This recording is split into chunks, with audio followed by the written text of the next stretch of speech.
Hi world, it's Keely and I'm back for another video. This is going to be my September wrap up. Now, I'm in a different location today. I'm just downstairs in my living room because I was doing a bunch of chores, so sorry if you can hear the dishwasher going in the background.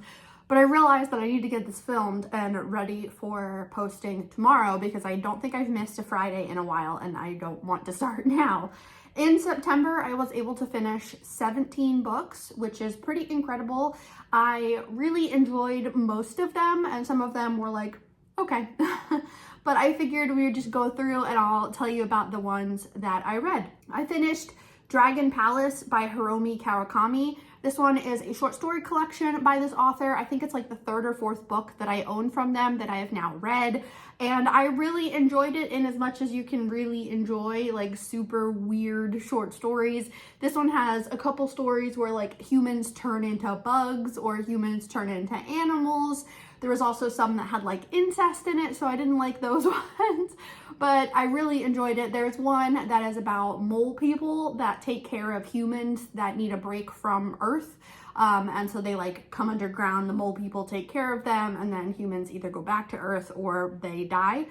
I thought that was cool, so I enjoyed that one. Then I read The Spell Shop by Sarah Beth Durst. This one I got from the library to read, but I do actually now have a physical copy of it from my shelf because I enjoyed it so much. This one is a cozy fantasy about this woman that is a librarian in the big city, and there's a revolution happening, and the revolutionaries end up making it to the library and setting it on fire. And so the librarian has to try to save as many books as she can, and also her little spider plant friend that talks to her, and she ends up taking some of the books and the spider plant to an island where she grew up, and she moves into her family home. And there's like rumors that she's a witch and there's like magic, and it was just so freaking cute. I really enjoyed that one. Then I read a classic. I read Grendel by John Gardner. I'm calling it a classic because it feels like one that's been on my shelf forever too. This is a Beowulf retelling from the perspective of Grendel. And I would say that like overall I enjoyed it because I love Beowulf and Beowulf retellings a lot. I've read a handful of them over the years. This was the final one that I had on my shelf to get to. It was weird. Like, I think in one of my vlogs where I was talking about it, I mentioned that like at one point Grendel is talking to the dragon and the dragon just like goes on a tangent and starts giggling about hemorrhoids, and it's like, what the hell is happening right now? So I don't really know. Overall though, I did enjoy that one. I'm happy to have it marked off my shelf. Then I read Edison's Ghost by Katie Spaulding. I've talked about some of these books so many times in my vlogs that it feels like I've already like given all of my thoughts. But this one was a nonfiction looking at different geniuses throughout history. So like if you look up a list on Google of like top 10 famous geniuses or whatever, you get kind of the standard list of people like Edison, Marie Curie, those kinds of things. And the author wanted to write little like sections on each person about like the dumbest decisions that we know of that they made, and it was fun. Overall, I thought it was fun. I did really enjoy a lot of it. Some of the chapters I didn't read because I already knew what she was going to talk about, and I just overall thought it was like a really fun one to have on your shelf. If you enjoy reading history, if you enjoy reading like little mini snippet biographies of people, I would highly recommend this one because it was really silly. Then I read one from the library. This one was Graveyard Shift by M.L. Rio. This one is a super short story, and I had started it earlier this year, and I got like halfway through and was like, I don't care about these characters. Like, I wasn't into it at all. It's basically a group of characters that have nothing in common except for the fact that at like midnight every night they meet up in this graveyard to smoke. And that's how they all know each other. And one of the days when they're there, it's like an abandoned graveyard. One of the days when they're there, they discover a grave that's freshly dug and a mystery unfolds. And I was watching old vlogs from Sydney, and she had read it and finished it, and her reaction to the very last line was what made me get it back from the library to finish where I had left off. And it turns out I didn't have that much left anyway. And it was so wild what the final line is. Like, there's so many different ways to interpret it. So I'd say overall I enjoyed it. Not my favorite like spooky short story I've ever read, but I did enjoy it. Then I read The Daughter's War by Christopher Buehlman. This is technically like book 0 in the Black Tongue Thief universe, because the Black Tongue Thief came out and then The Daughter's War, but The Daughter's War is a prequel. And The Daughter's War tells about, oh, I can't remember anyone's name. It tells about this main character who is a soldier in a women's group of soldiers, and they have like war corvids that they use to fight, which is really cool. And they are going to war against the goblins that have been taking over each like location. And it was really, really good. I enjoyed it a lot. And it's very much a slow burn, very like a character study more than anything else. But definitely like content warning for this one. It is violent, like super duper violent, super duper graphic and disgusting.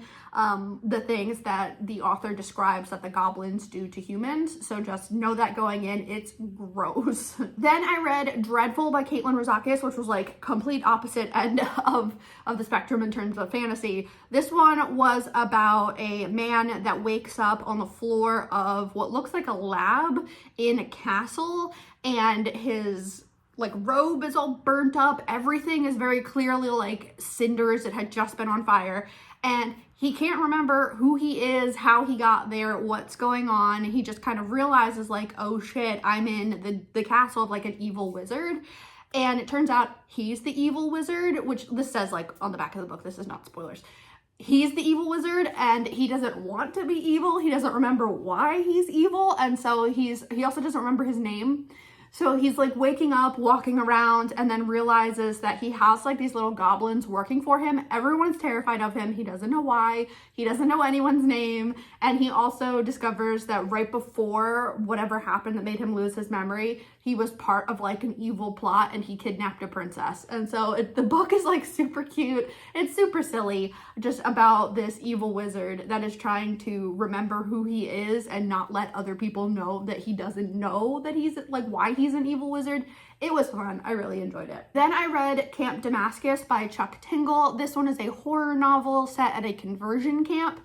So conversion camps are basically camps where families will send their gay children to try to convert them into being straight. They're very, very violent most of the time, very like manipulative and terrible. There's lots of laws against them in the United States. And so this one is set within this like small town where there's this conversion camp, and you're following the main character who is having some weird kind of like flashback zone out moments, and she's also trying to figure out kind of why she feels weird. Like she is in this family that like everyone is very religious. They have like set things that they do every day, but she's starting to feel like she doesn't belong and trying to remember why, while also knowing that this conversion camp exists. This one also is gross. There's a lot of violence and gore in this one, so definitely like know that going into it. But overall, I did really enjoy it. I did predict what one of the twists was going to be, but not the ultimate twist, which was so wild. So I did really enjoy this one, and I do want to read more from Chuck Tingle. Then I read 2 books from Delilah Dawson. I read Bloom and I read Guillotine. Bloom is a woman that is a professor and a writer, and she is kind of trying to figure out where she fits in the world. She can't really figure out who she is, and she ends up going to a farmer's market and becomes obsessed with a woman that is selling homemade stuff at the farmer's market, like cheese and candles and soaps and stuff. Becomes completely enthralled and obsessed with this woman, and so it's a very weird, kind of violent at times love story that's a horror. So another one that I would say, I read a handful of books in September that were really, really graphic and gory, and by the end of September I was so burnt out on like gory horror that I ended up DNFing some other ones. But Bloom was wonderful. I really, really enjoyed it. I thought it ended perfectly. I loved how messed up it was. So then because I enjoyed Bloom, I had to read Guillotine. Guillotine is about this woman. It's a Black woman, and she comes from a family that like they really struggled, definitely impoverished, and she's trying to make her way in the world. She really has to fight for everything that she has. She goes to fashion school, And she realizes that, like, if I can get an in with this one designer who I love so much, like, that would be incredible. It'll give me the advantages that I don't have. And she ends up meeting up with the designer's son, who's like a total dickhead. Like, she doesn't care about this guy at all, but she says multiple times throughout the books, like, I will do anything I have to get this connection so that I can advance my life and be where I want to be.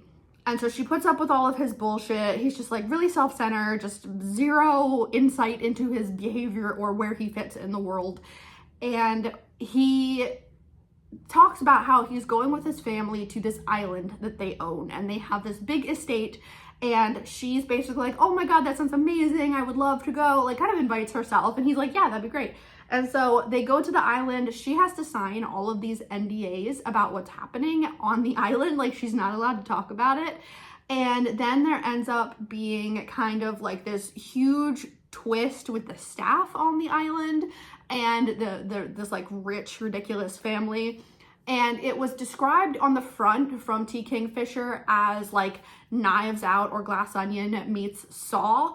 And that's so true. It was so much fun. There's like a mystery element, again, incredibly violent. So just basically Delilah Dawson's most recent novels have been so graphically violent and disgusting.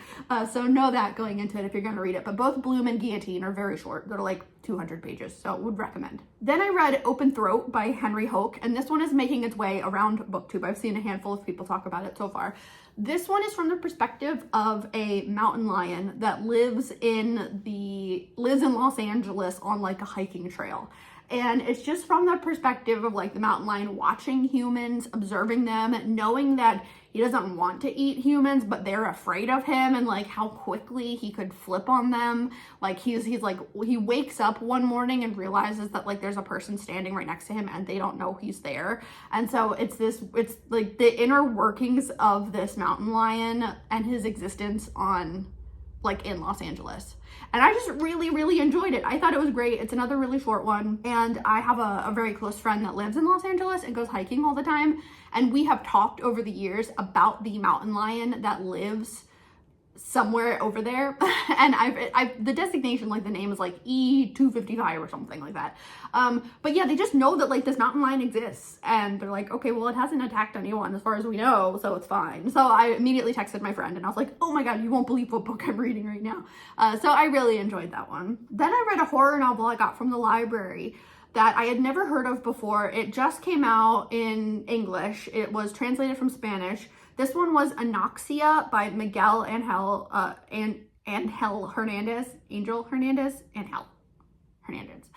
This one was like a psychological, creepy horror, and it is about a woman that is a photographer, and her photography business is one that she started with her husband, and he ended up dying about 10 years ago. She's still very much in the throes of grief. She's got an adult son that's in college, and they talk kind of often, but not as close as she wants to be with him. And one day she is given the opportunity to take someone's death photo. And so it ends up like she discovers the whole world of death photos and ends up befriending the older man that hired her to take a picture of his friend. And turns out he is someone that used to take death photos. And so he talks to her a lot about his process and like the lore behind death photos and why people would take them. And it's not something that we do in the United States anymore. It's very much like an older practice, at least in terms of like Western culture. I'm sure that there are still cultures that do this, but it was part of the grief process where you take a picture of your loved one after they died. Sometimes they would pose them, sometimes it's like in the open casket, and it was something that you would hang up, and it's part of celebration of life and the grief process, and we just don't do that anymore. But that is what she's doing now in this book. And there's one like very subtle twist. It's a super slow burn, very eerie. There's like a very subtle twist where you're just not sure if what they're implying is what actually happened or not. And even when the book ends, you're still not 100% sure. I really enjoyed it. I thought it was great. It was very much like just going on vibes of like creepy horror. So I would recommend it. It was very good. Then completely flipping again from reading horror, I moved on to Welcome to the Hyunam Dong Bookshop by Hwang Bo Rem.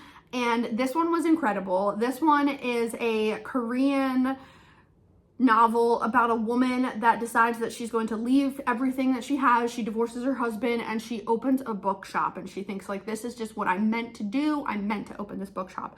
So it's basically like slice of life for her as a bookstore owner, learning like, how do you stock your shelves? Like, what books do you get? What do you recommend people that ask for you to recommend a book? Do you recommend books that you like or books you think they would like?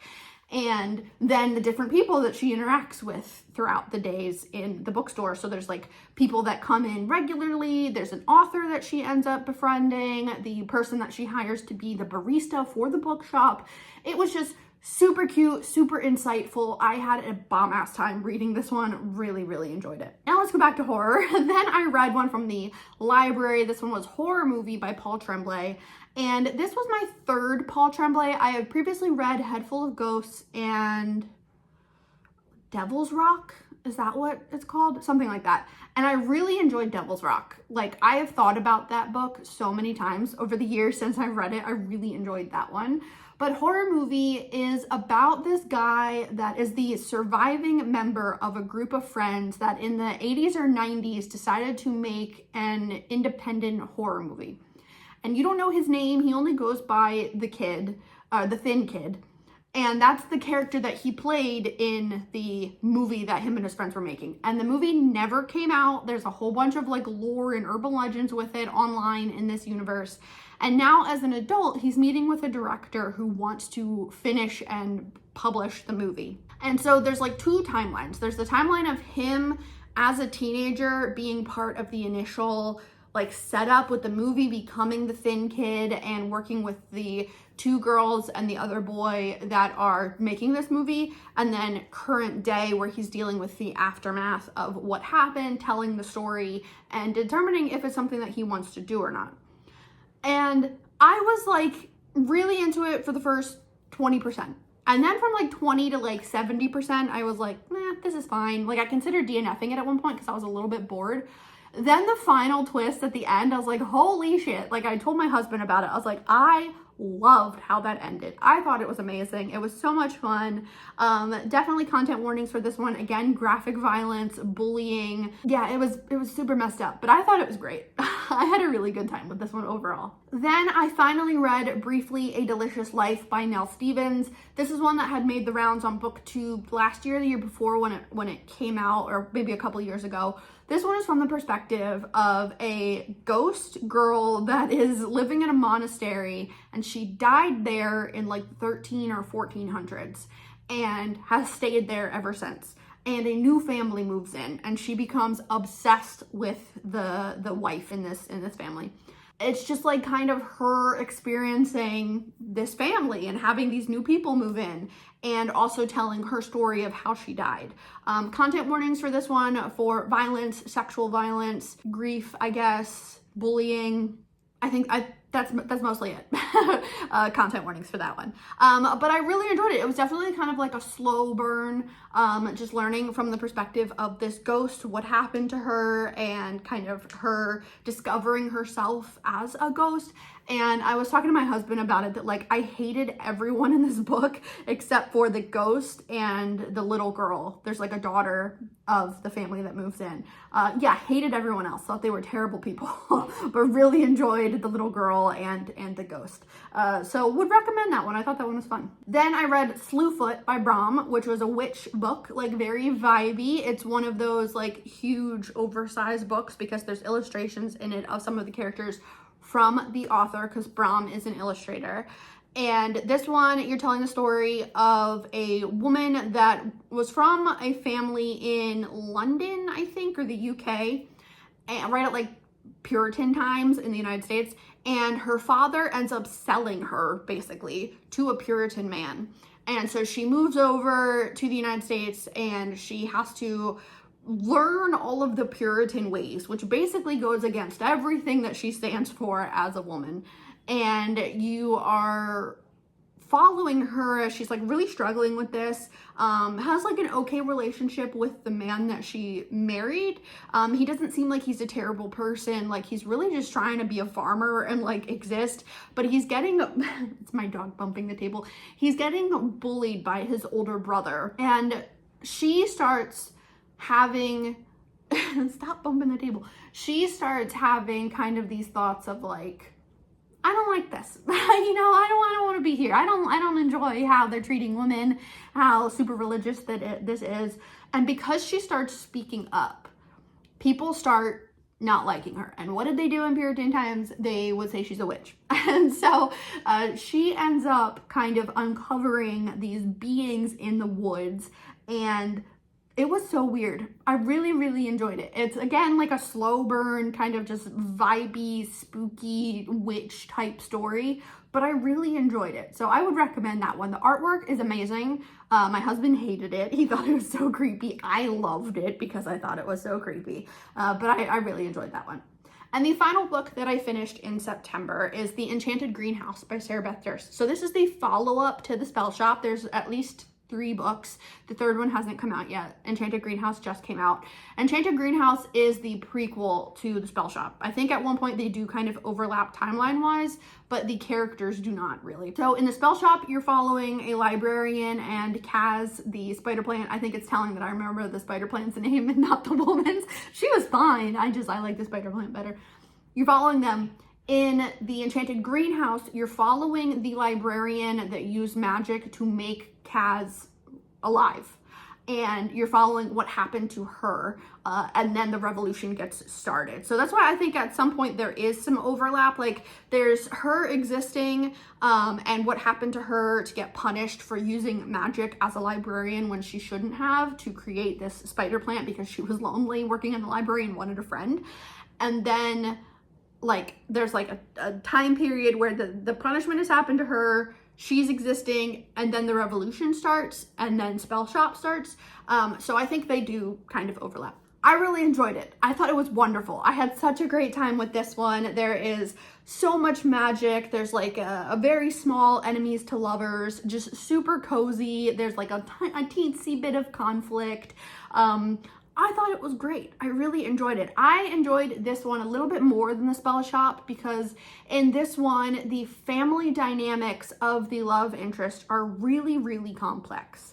And he doesn't have a good relationship with his family. And he starts to tell the main character like little tidbits of why.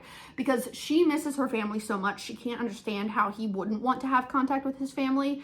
And as someone that has gone no contact with some members of my family, I felt for him so much. And she was actually starting to get on my nerves a little bit.